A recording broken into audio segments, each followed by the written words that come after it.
Feliz y bendecido día, aprendiendo un curso de milagros. El secreto de la verdadera oración es olvidarte de las cosas que crees necesitar. Pedir algo específico es igual que ver el pecado primero y luego perdonarlo. Del mismo modo, al orar pasas por alto tus necesidades específicas, tal como las ves, y las dejas en manos de Dios. Ahí se convierten en los regalos que le haces, pues le dicen que no antepondrás otros dioses a Él, ni que quieres otro amor que el suyo. Este libro es un comienzo, no un final.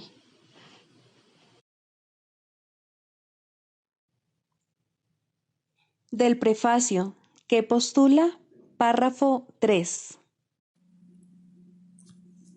Del conocimiento y de la percepción surgen dos sistemas de pensamiento distintos que se oponen entre sí en todo. En el ámbito del conocimiento no existe ningún pensamiento aparte de Dios, porque Dios y su creación comparten una sola voluntad. El mundo de la percepción, por otra parte, se basa en la creencia en opuestos, en voluntades separadas y en el perpetuo conflicto que existe entre ellas y Dios. Lo que la percepción ve y oye parece real porque sólo admite en la conciencia aquello que concuerda con los deseos del perceptor. Esto da lugar a un mundo de ilusiones, mundo que es necesario defender sin descanso, precisamente porque no es real.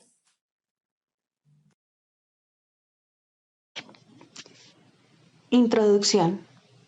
Este es un curso de milagros. Es un curso obligatorio. Solo el momento en que decides tomarlo es voluntario. Tener libre albedrío no quiere decir que tú mismo puedas establecer el plan de estudios.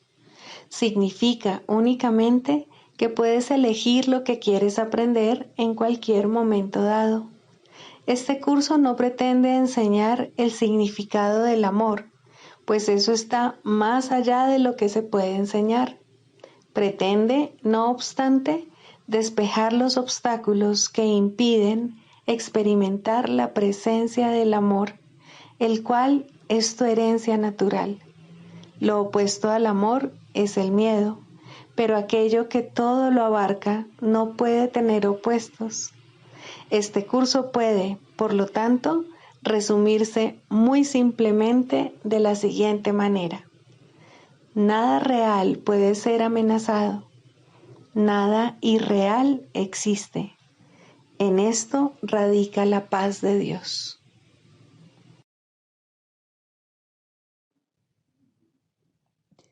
Capítulo 1.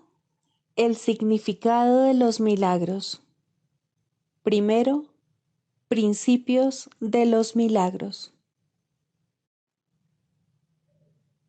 Principio 22. Los milagros se asocian con el miedo debido únicamente a la creencia de que la obscuridad tiene la capacidad de ocultar. Crees que lo que no puedes ver con los ojos del cuerpo no existe. Esta creencia te lleva a negar la visión espiritual.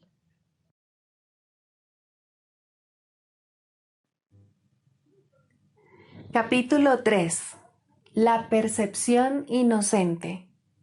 Sexto, los juicios y el problema de la autoridad.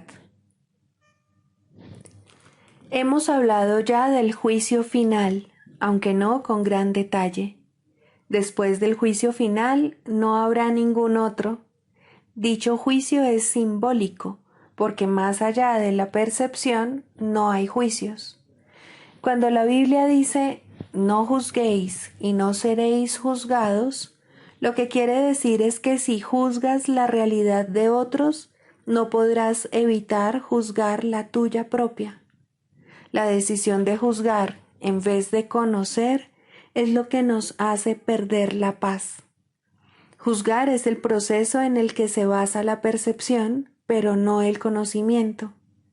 He hecho referencia a esto anteriormente al hablar de la naturaleza selectiva de la percepción, y he señalado que la evaluación es obviamente su requisito previo. Los juicios siempre entrañan rechazo. Nunca ponen de relieve solamente los aspectos positivos de lo que juzgan, ya sea en ti o en otros. Lo que se ha percibido y se ha rechazado, o lo que se ha juzgado y se ha determinado que es imperfecto, permanece en tu mente porque ha sido percibido. Una de las ilusiones de las que adoleces es la creencia de que los juicios que emites no tienen ningún efecto. Esto no puede ser verdad, a menos que también creas que aquello contra lo que has juzgado no existe. Obviamente no crees esto, pues, de lo contrario, no lo habrías juzgado. En última instancia, no importa si tus juicios son acertados o no, pues, en cualquier caso, estás depositando tu fe en lo irreal. Esto es inevitable, independientemente del tipo de juicio de que se trate, ya que juzgar implica que abrigas la creencia de que la realidad está a tu disposición para que puedas seleccionar de ella lo que mejor te parezca. No tienes idea del tremendo alivio y de la profunda paz que resultan de estar con tus hermanos o contigo mismo sin emitir juicios de ninguna clase. Cuando reconozcas lo que eres y lo que tus hermanos son, te darás cuenta de que juzgarlos de cualquier forma que sea no tiene sentido. De hecho, pierdes el significado de lo que ellos son precisamente porque los juzgas. Toda incertidumbre procede de la creencia de que es imprescindible juzgar. No tienes que juzgar para organizar tu vida y definitivamente no tienes que hacerlo para organizarte a ti mismo. En presencia del conocimiento, todo juicio queda automáticamente suspendido, y este es el proceso que le permite al conocimiento reemplazar a la percepción.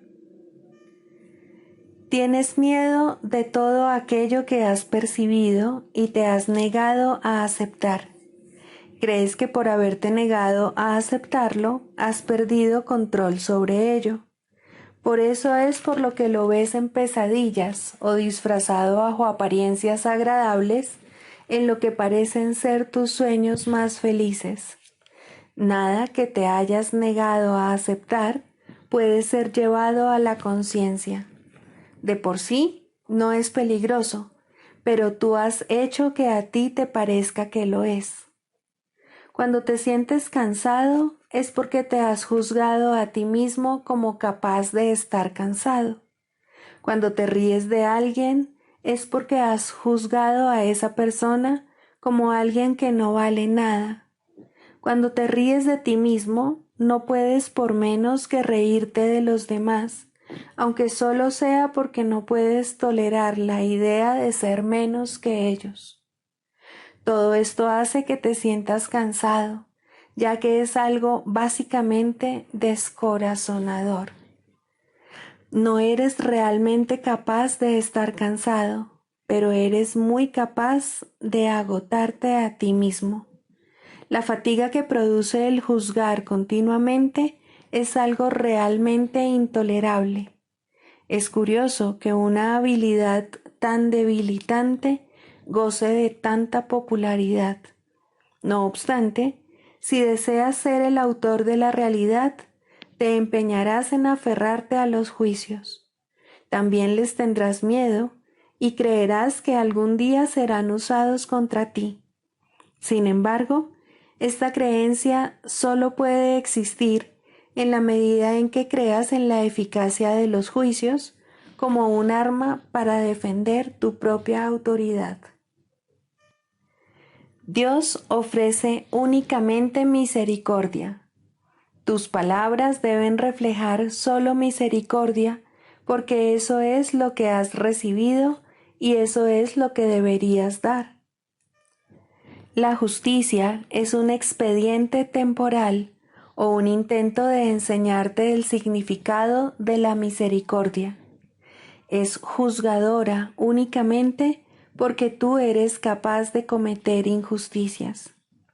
He hablado de distintos síntomas y, a ese nivel, la variedad de los mismos es casi infinita. Todos ellos tienen, no obstante, una sola causa: el problema de la autoridad. Esta es la raíz de todo mal. Cada síntoma que el ego inventa es una contradicción, debido a que la mente está dividida entre el ego y el Espíritu Santo, de tal modo que cualquier cosa que el ego haga es parcial y contradictoria. Esta posición insostenible es el resultado del problema de la autoridad que, al aceptar como premisa el único pensamiento inconcebible, solo puede producir ideas que a su vez son inconcebibles. El problema de la autoridad es en realidad una cuestión de autoría. Cuando tienes un problema de autoridad, es siempre porque crees ser tu propio autor y proyectas ese engaño sobre los demás. Percibes entonces la situación como una en que los demás están literalmente luchando contigo para arrebatarte tu autoría. Este es el error fundamental de todos aquellos que creen haber usurpado el poder de Dios. Esta creencia les resulta aterradora, pero a Dios ni siquiera le inquieta. Él está deseoso, no obstante, por erradicarla, no como un castigo para sus hijos, sino tan solo porque sabe que les produce infelicidad. Las creaciones de Dios disponen de la verdadera autoría, mas tú prefieres permanecer anónimo cuando eliges separarte de tu autor. Al no tener certeza con respecto a quién es tu verdadero autor, crees que tu creación fue anónima. Esto te pone en una situación en la que lo único que parece tener sentido es creer que tú te creaste a ti mismo. La disputa acerca de quién es tu autor ha dejado a tu mente en tal estado de incertidumbre que ésta puede incluso llegar a dudar de que tú realmente existas. Solo los que abandonan todo deseo de rechazar pueden saber que es imposible que ellos puedan ser rechazados. No has usurpado el poder de Dios, pero lo has perdido. Afortunadamente, perder algo no significa que haya desaparecido. Significa simplemente que no recuerdas dónde está. Su existencia no depende de que puedas identificarlo o incluso localizarlo. Es posible contemplar la realidad sin juzgar y simplemente saber que está ahí. La paz es el patrimonio natural del espíritu. Todo el mundo es libre de rechazar su herencia, pero no de establecer lo que ésta es. El problema que todos tienen que resolver es la cuestión fundamental de la autoría.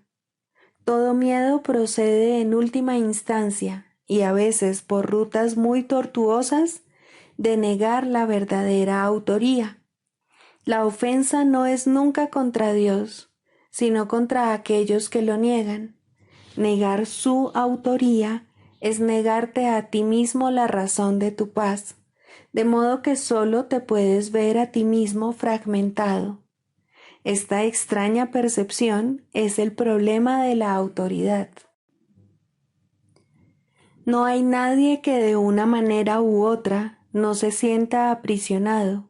Si ese es el resultado de su libre albedrío, tiene, por ende, que considerar que su voluntad no es libre, o, de lo contrario, el razonamiento circular de esta premisa sería evidente. El libre albedrío no puede sino conducir a la libertad. Los juicios siempre aprisionan, ya que fragmentan la realidad con las inestables balanzas del deseo. Los deseos no son hechos. Desear implica que ejercer la voluntad no es suficiente. Sin embargo, nadie que esté en su mente recta podría creer que lo que desea es tan real como lo que su voluntad dispone. En vez de busca primero el reino de los cielos, di que tu voluntad sea, antes que nada, alcanzar el reino de los cielos. Y habrás dicho, sé lo que soy y acepto mi herencia.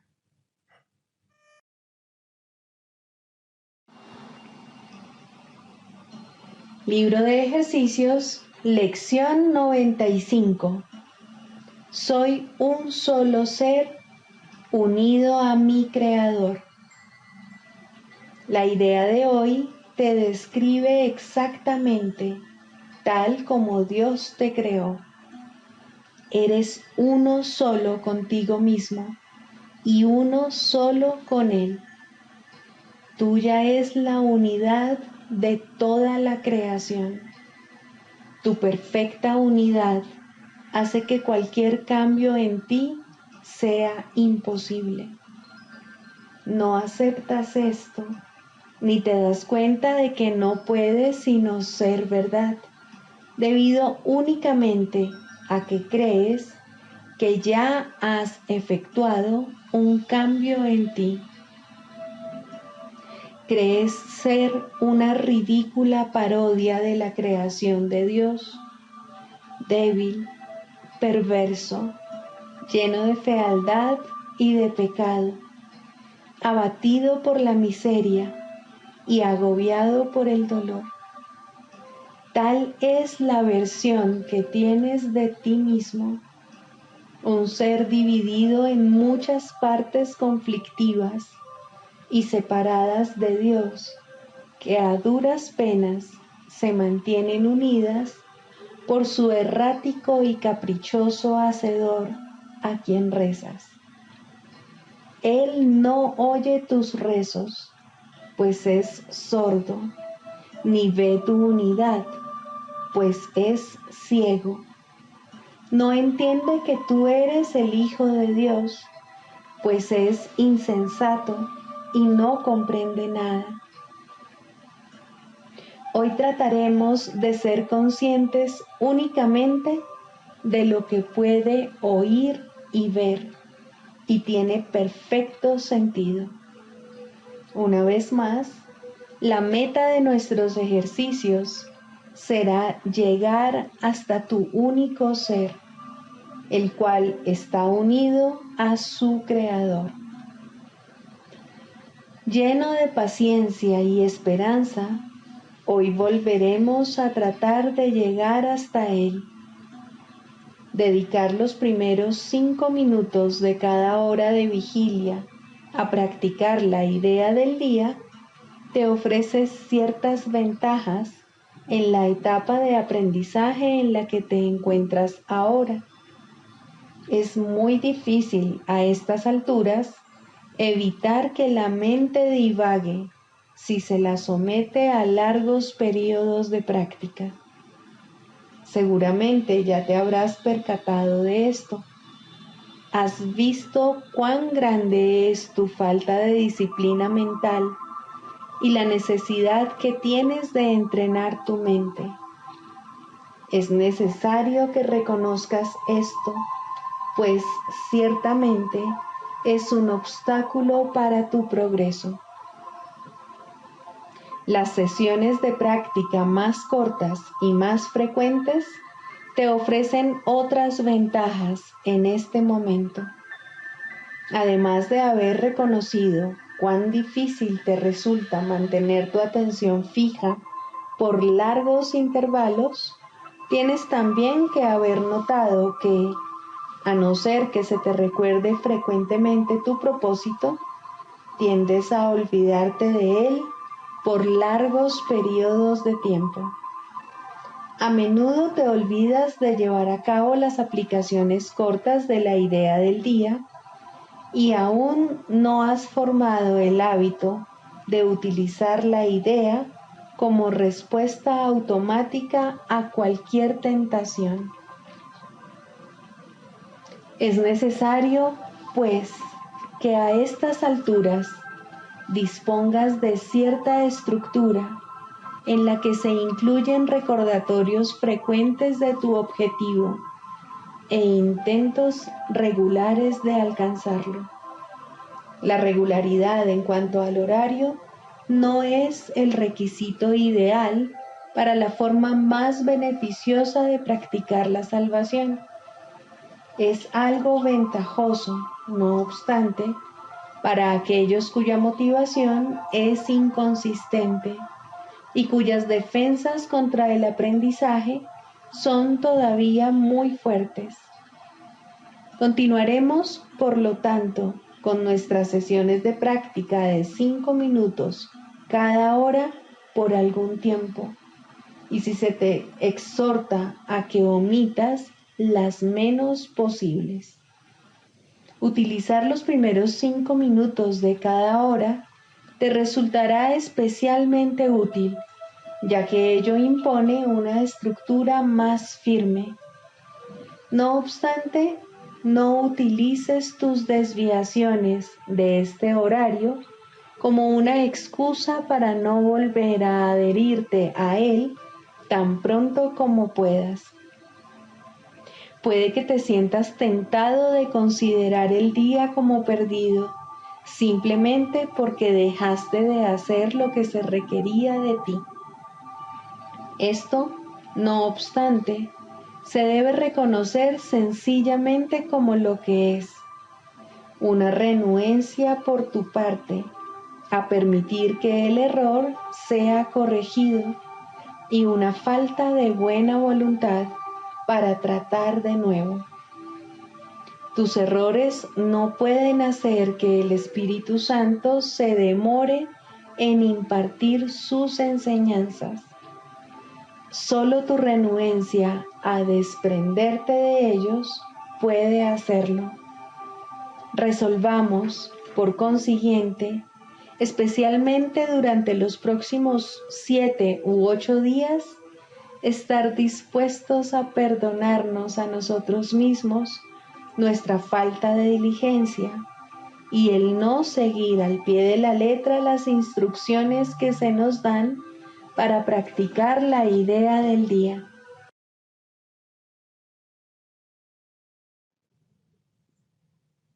Del Manual para el Maestro, pregunta 4. ¿Cuáles son las características de los maestros de Dios? 5. Júbilo. El júbilo es el resultado inevitable de la mansedumbre. La mansedumbre significa que el miedo es ahora imposible. ¿Qué podría entonces obstaculizar el júbilo? Las manos abiertas de la mansedumbre están siempre colmadas. Los mansos no experimentan dolor, no pueden sufrir. ¿Cómo no habrían de ser felices? Están seguros de que son amados y de que, por lo tanto, están a salvo. El júbilo va unido a la mansedumbre, tan inevitablemente como el pesar acompaña al ataque.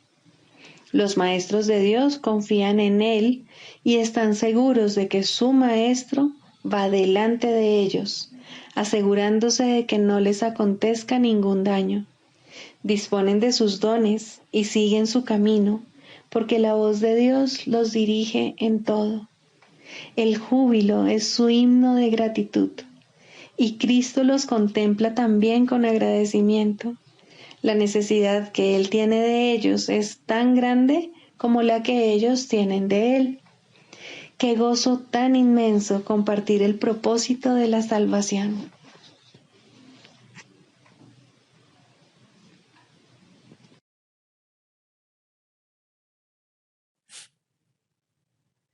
Manual para el Maestro.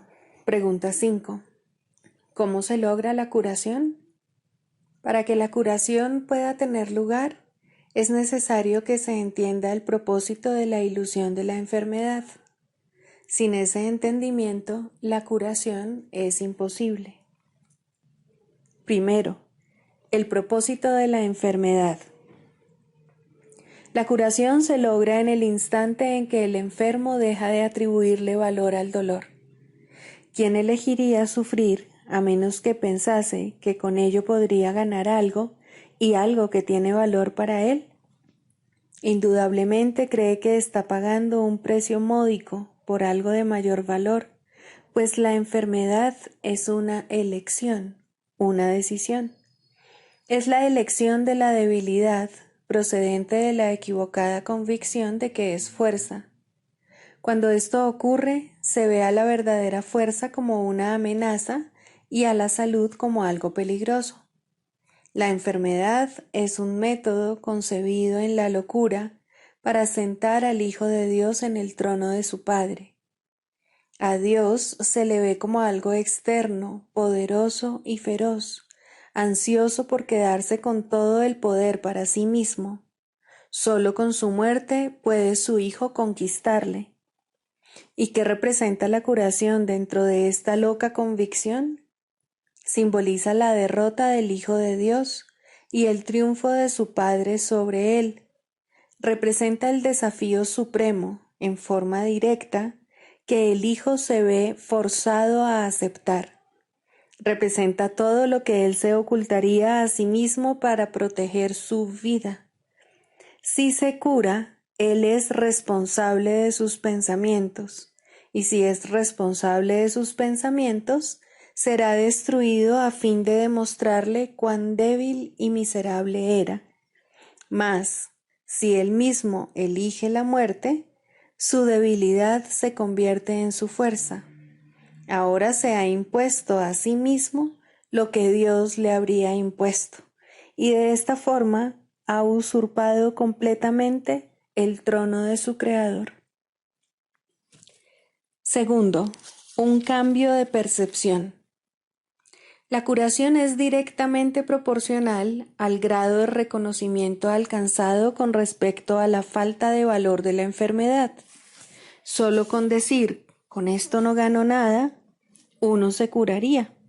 Pero antes de uno poder decir esto, es preciso reconocer ciertos hechos. En primer lugar, resulta obvio que las decisiones son algo propio de la mente, no del cuerpo. Si la enfermedad no es más que un enfoque defectuoso de solventar problemas, tiene que ser entonces una decisión. Y si es una decisión, es la mente y no el cuerpo la que la toma. La resistencia a reconocer este hecho es enorme, ya que la existencia del mundo tal como lo percibes depende de que sea el cuerpo el que toma las decisiones. Términos tales como instintos, reflejos y otros similares representan intentos de dotar al cuerpo con motivadores no mentales. En realidad, tales términos no hacen más que enunciar o describir el problema, pero no lo resuelven. La base fundamental de la curación es la aceptación del hecho de que la enfermedad es una decisión que la mente ha tomado a fin de lograr un propósito para el cual se vale del cuerpo. Y esto es cierto con respecto a cualquier clase de curación. El paciente que acepta esto se recupera. Si se decide en contra de la recuperación, no sanará. ¿Quién es el médico entonces?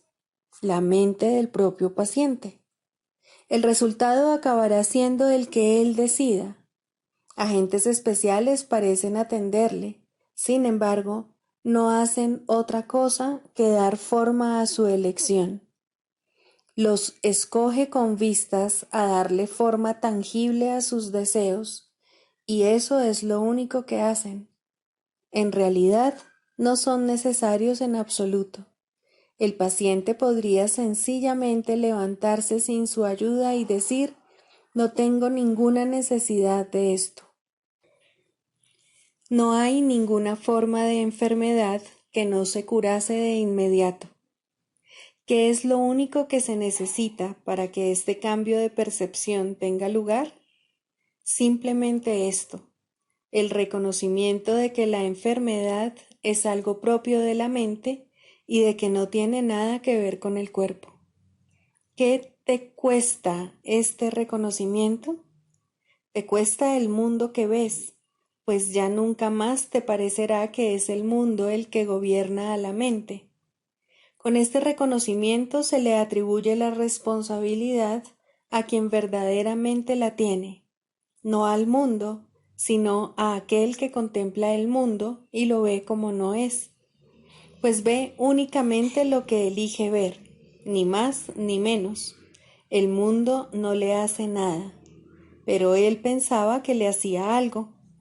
Él tampoco le hace nada al mundo, ya que estaba equivocado con respecto a lo que el mundo era. En esto radica tu liberación de la culpabilidad y de la enfermedad, pues ambas son una misma cosa. Sin embargo, para aceptar esta liberación, la insignificancia del cuerpo tiene que ser una idea aceptable. Con esta idea, el dolor desaparece para siempre, pero con esta idea desaparece también cualquier confusión acerca de la creación. ¿Cómo podría ser de otra manera? Basta con poner causa y efecto en su verdadera secuencia con respecto a algo para que el aprendizaje se generalice y transforme al mundo. El valor de la transferencia de una idea verdadera no tiene límites ni final. El resultado final de esta lección es el recuerdo de Dios. ¿Qué significado tienen ahora la culpabilidad, la enfermedad, el dolor, los desastres y todos los sufrimientos? Al no tener ningún propósito, no puede sino desaparecer, y con ellos desaparecen también todos los efectos que parecían tener. Causa y efecto no son sino una réplica de la creación, vistos en su verdadera perspectiva, sin distorsiones y sin miedo, restablecen el cielo. Tercero, la función del Maestro de Dios. Si el paciente tiene que cambiar de mentalidad para poderse curar, ¿qué puede hacer el Maestro de Dios? ¿Puede cambiar la mentalidad del paciente por él? Desde luego que no. Para aquellos que ya están dispuestos a cambiar de mentalidad, la función del Maestro de Dios no es otra que la de regocijarse con ellos, pues se han convertido en maestros de Dios junto con Él. Con aquellos que no entienden lo que es la curación, no obstante, tienen una función más específica. Estos pacientes se dan cuenta de que ellos mismos han elegido la enfermedad. Por el contrario, creen que la enfermedad los ha elegido a ellos. No tienen tampoco una mentalidad abierta al respecto. El cuerpo les dice lo que tienen que hacer y ellos obedecen. No tienen idea de cuán demente es ese concepto. Solo con que lo sospecharan, se curarían. Pero no sospechan nada. Para ellos, la separación es absolutamente real. Los maestros de Dios van a estos pacientes representando otra alternativa que dichos pacientes han olvidado. La simple presencia del Maestro de Dios les sirve de recordatorio. Sus pensamientos piden el derecho de cuestionar lo que el paciente ha aceptado como verdadero. En cuanto que mensajeros de Dios, los maestros de Dios son los símbolos de la salvación. Le piden al paciente que perdone al Hijo de Dios en su nombre. Representan la alternativa. Con la palabra de Dios en sus mentes vienen como una bendición, no para curar a los enfermos, sino para recordarles que hay un remedio que Dios les ha dado ya. No son sus manos las que curan, no son sus voces las que pronuncian la palabra de Dios, sino que dan sencillamente lo que se les ha dado y exhortan dulcemente a sus hermanos a que se aparten de la muerte. He aquí, Hijo de Dios, lo que la vida te puede ofrecer. ¿Prefieres elegir la enfermedad en su lugar? Los maestros de Dios avanzados no toman en consideración ni por un instante las formas de enfermedad en las que sus hermanos creen. Hacerlo sería olvidar que todas ellas tienen el mismo propósito y que, por lo tanto, no son en modo alguno diferentes. Los maestros de Dios tratan de oír la voz de Dios en ese hermano que se engaña a sí mismo hasta el punto de creer que el Hijo de Dios puede sufrir, y le recuerdan que Él no se hizo a sí mismo y que aún es tal como Dios lo creó. Los maestros de Dios reconocen que las ilusiones no pueden tener efectos. La verdad que se encuentra en sus mentes se extiende hasta la verdad que se encuentra en las mentes de sus hermanos y de este modo no refuerzan sus ilusiones. Así, éstas se lleven ante la verdad no se lleva ante ellas. Y de esta manera se disipan, no por medio de la voluntad de otro, sino por medio de la única voluntad que existe en unión consigo misma. Esta es la función de los maestros de Dios, no ver voluntad alguna separada de la suya, ni la suya separada de la de Dios.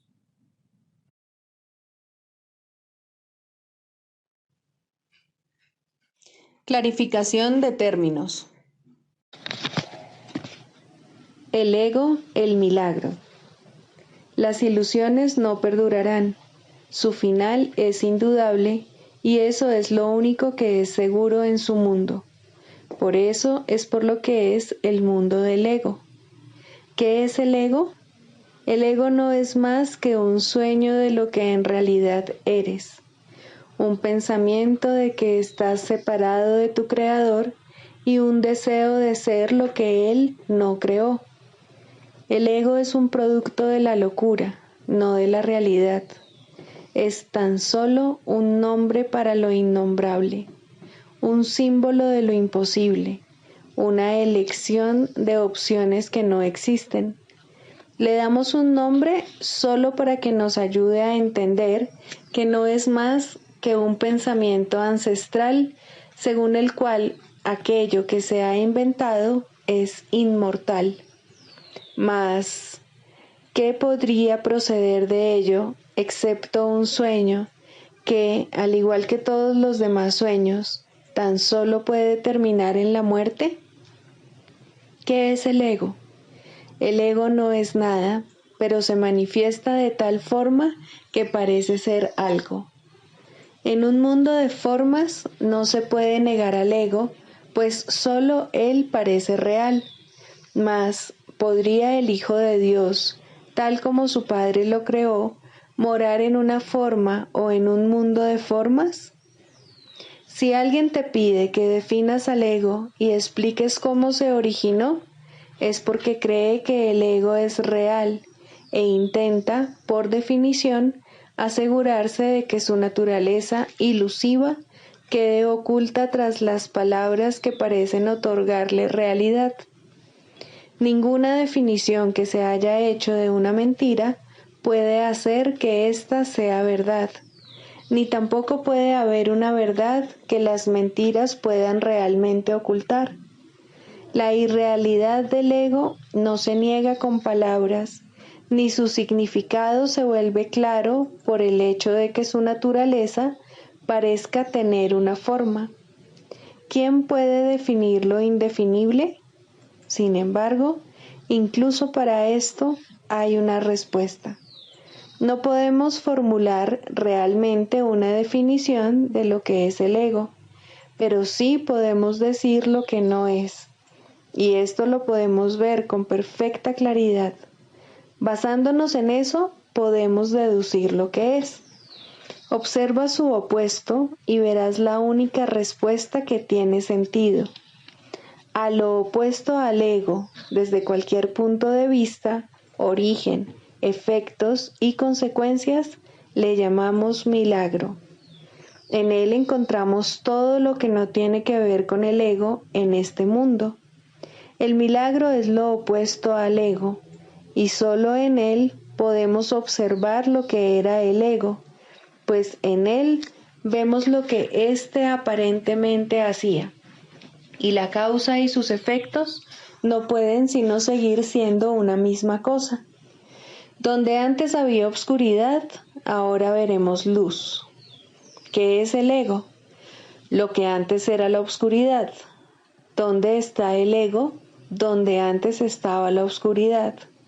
¿Qué es ahora y dónde puede encontrársele?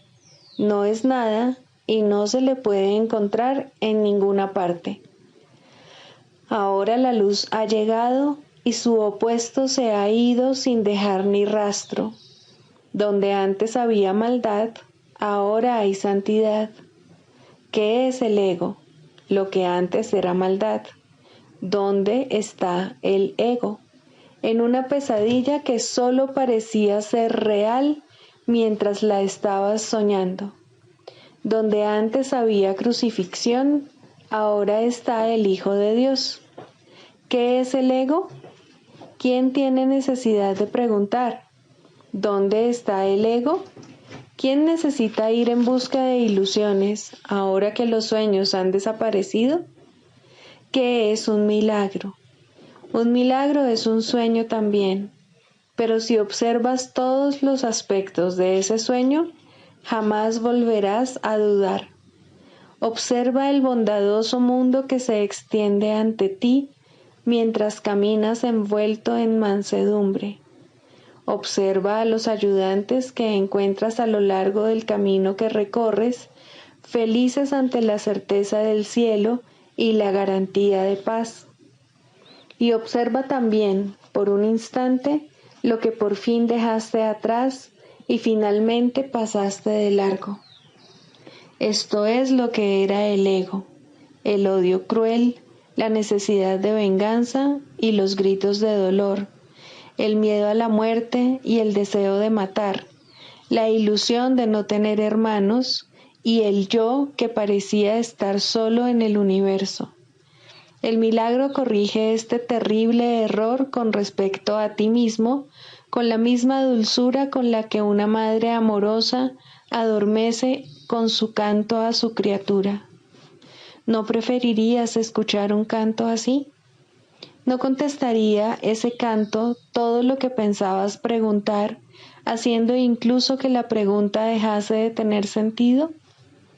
Tus preguntas no tienen respuesta, ya que han sido planteadas para acallar la voz de Dios, la cual nos hace a todos una sola pregunta. ¿Estás listo ya para ayudarme a salvar el mundo? Pregunta esto en vez de preguntar qué es el ego, y verás un súbito resplandor envolver al mundo que el ego fabricó. Ahora no se le niega a nadie ningún milagro. El mundo se ha salvado de todo lo que tú pensabas que era, y lo que es ha sido siempre absolutamente puro y jamás ha sido condenado. El milagro perdona, el ego condena. No se necesita ninguna otra definición para ninguno de ellos excepto esta. Mas, ¿qué definición podría ser más cierta o estar más a tono con lo que es la salvación? Con esto, el problema y la respuesta se llevan una al lado del otro, y al estar finalmente juntos, la elección es obvia. ¿Quién elegiría el infierno de reconocer que eso es lo que está eligiendo? ¿Y quién no seguiría adelante un poco más cuando le ha sido dado comprender que el camino es corto y que el cielo es su meta?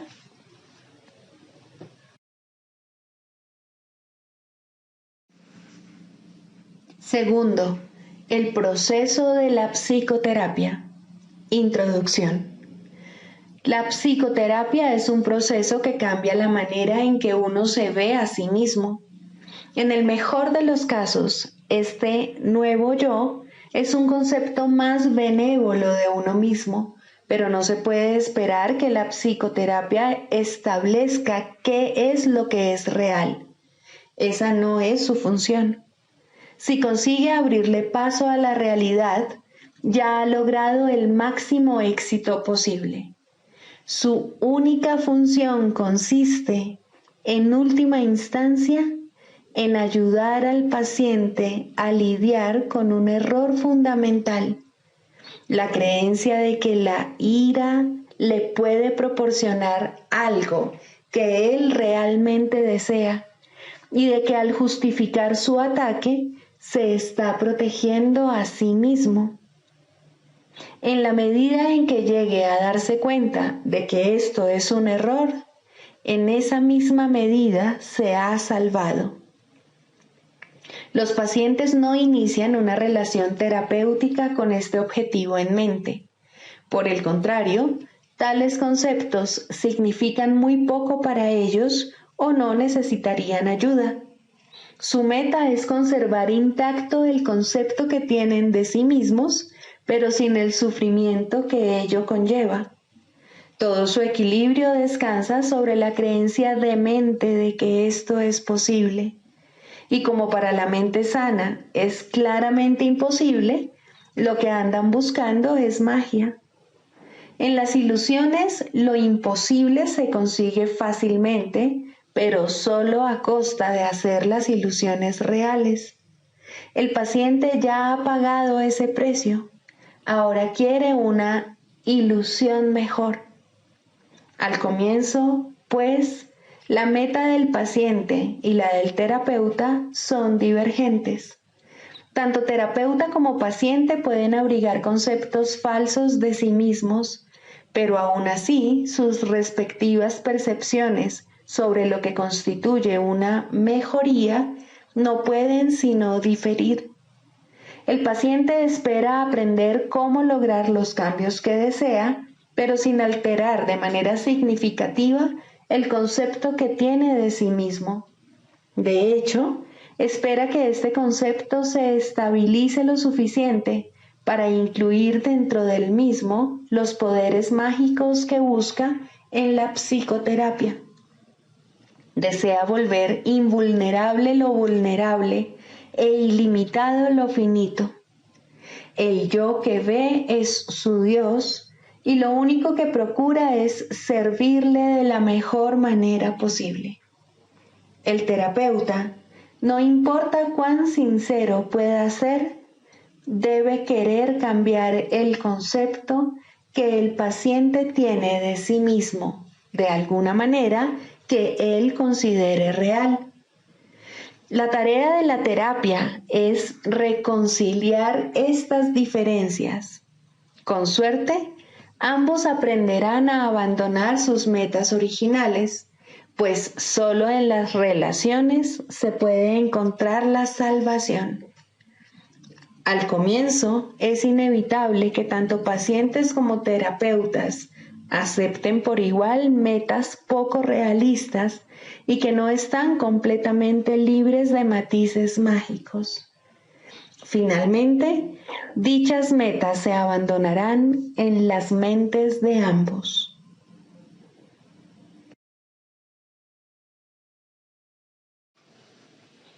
El canto de la oración. Tercero, orar por otros. Dijimos que siempre oras por ti mismo y así es. ¿Por qué entonces debes orar por otros? Y si debes hacerlo, ¿cómo lo debes hacer? Orar por otros, si se ha entendido correctamente, se convierte en el medio para eliminar la culpa que has proyectado sobre tu hermano y poder reconocer que no es él quien te está haciendo daño. Antes de que se te pueda salvar de la culpa, debes renunciar al pensamiento venenoso de que él es tu enemigo, tu malvada contraparte, tu némesis. El medio para alcanzar esto es la oración de un poder creciente y metas ascendentes hasta que finalmente llega a Dios. Las formas iniciales de la oración en los primeros peldaños de la escalera no están libres de envidia y malicia. claman venganza, no amor. Tampoco proceden de alguien que entiende que son peticiones de muerte hechas con miedo por quienes atesoran la culpa. Invocan a un Dios vengativo y es Él quien parece contestarles. Nadie puede pedir el infierno para otro y Él mismo librarse de él. Solo aquellos que están en el infierno pueden pedir el infierno.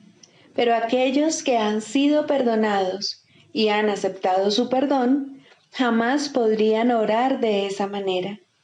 En estos niveles, pues, la meta del aprendizaje no es otra cosa que reconocer que la respuesta a cualquier oración será idéntica a la forma en que la oración se hizo. Eso es suficiente. A partir de ahí, el paso a los siguientes niveles será fácil. El próximo ascenso comienza con esto. Lo que he pedido para mi hermano no es lo que querría para mí. Por lo tanto, lo he convertido en mi enemigo. Es evidente que este paso no lo puede dar quien no ve la liberación de otros como algo ventajoso y de valor para sí mismo. Puede aplazarse por largo tiempo porque puede parecer peligroso en lugar de compasivo. Para los culpables, ciertamente, parece una ventaja tener enemigos y este imaginado beneficio debe desaparecer si es que se ha de liberar a los enemigos. La culpa se debe abandonar, no ocultar. Esto no se puede hacer sin cierto dolor y tener un atisbo de la naturaleza misericordiosa de este paso puede llevar por algún tiempo a un profundo retraimiento en el miedo, pues las defensas del temor son temibles en sí mismas y cuando se reconocen traen el miedo con ellas. No obstante, ¿qué ventaja le ha reportado jamás a un prisionero la ilusión del escape? Su verdadero escape de la culpa radica únicamente en el reconocimiento de que la culpa ha desaparecido. Mas, ¿cómo puede reconocerse esto mientras la oculte en otro y no vea que es la suya propia? El miedo a escapar hace difícil dar la bienvenida a la libertad y convertir a un enemigo en carcelero parece ofrecer seguridad. ¿Cómo, entonces, se le puede librar sin que se apodere de ti un profundo miedo? Has hecho de él tu salvación y tu escape de la culpa. Tu inversión en esta forma de escape es enorme y el miedo de renunciar a ella es grande en verdad. Aquíétate por un instante ahora mismo y piensa en lo que has hecho. No olvides que fuiste tú quien lo hizo y quien puede, por lo tanto, dejarlo ir. Extiende la mano. Este enemigo ha venido a bendecirte. Acepta su bendición y siente tu corazón elevarse y tu miedo desaparecer.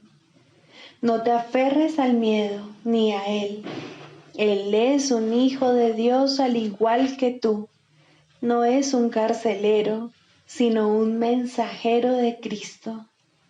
Sé esto para él, para que él lo sea para ti.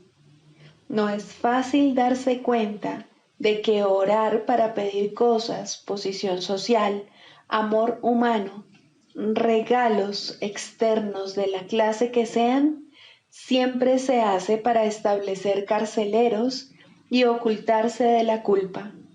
Estas cosas se emplean como metas que sustituyen a Dios y por lo tanto distorsionan el propósito de la oración. Desearlas es orar por ellas. Uno no necesita pedir explícitamente. La meta de alcanzar a Dios se pierde de vista cuando se va en pos de metas menores de la clase que sean, y la oración se convierte en una petición de enemigos. Incluso en esto se puede ver claramente el poder de la oración. Nadie que desee un enemigo dejará de encontrarlo, mas con igual seguridad perderá de vista la única meta real que se le ofrece. Piensa en el costo que ello supone y compréndelo bien. Todas las demás metas son a costa de Dios.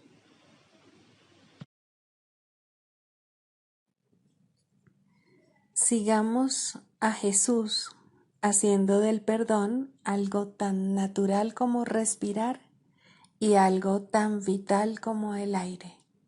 Amén.